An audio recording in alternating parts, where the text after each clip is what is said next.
How's it going, everyone? Welcome back to Guide to Everything. In today's video, I'll show you on how you can print objects bigger than your print area in PrusaSlicer. So in order to achieve this, we are going to use the cut function. Simply click on your huge model right here, and then we are going to click on the cut function. So in order for you to do this, you simply want to cut your objects into multiple parts. So in my case, I'm going to be cutting it into objects.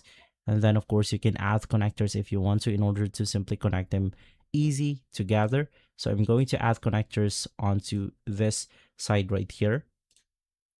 I'll select something like hexagon, increase its depth, and same thing with the size. So I'm going to apply two connectors. So the second one is going to be in here.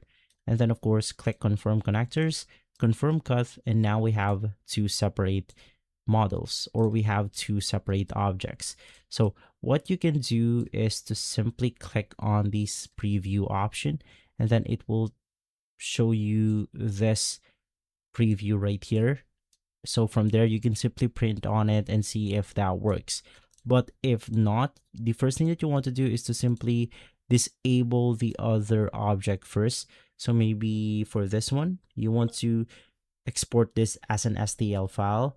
And then right after printing the second part, import it back onto your project and print it from here. So let's do that real quick, where we are going to export this and maybe place it right here, which is going to be shape box STL. From here, let's click on the delete button, and then it will leave us with this single part right here. So if we click on the preview option, we will not have any issues anymore.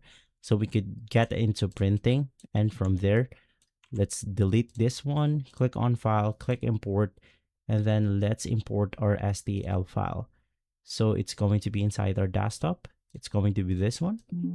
And then if we click on preview, we will be able to see that right here. So print this, and then there you have it. You have successfully printed your object into a much smaller printable space. But what if your object is a bit different? So let's say that your object is quite this long.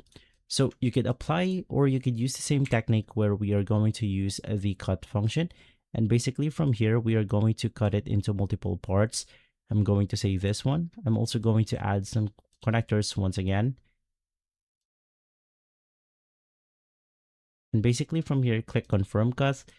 And then we are going to hide this first part right here. So what you can do is to also make them stand up by clicking on the rotate button, which will be able to rotate the object.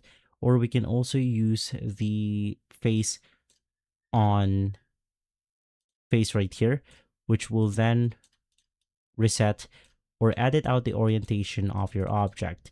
So if we click on the preview button, we will be able to print this one, even though they're into the much smaller printable space. And so guys, if this video has been helpful, leave a like, subscribe, and follow us for more videos like this. Thanks for watching.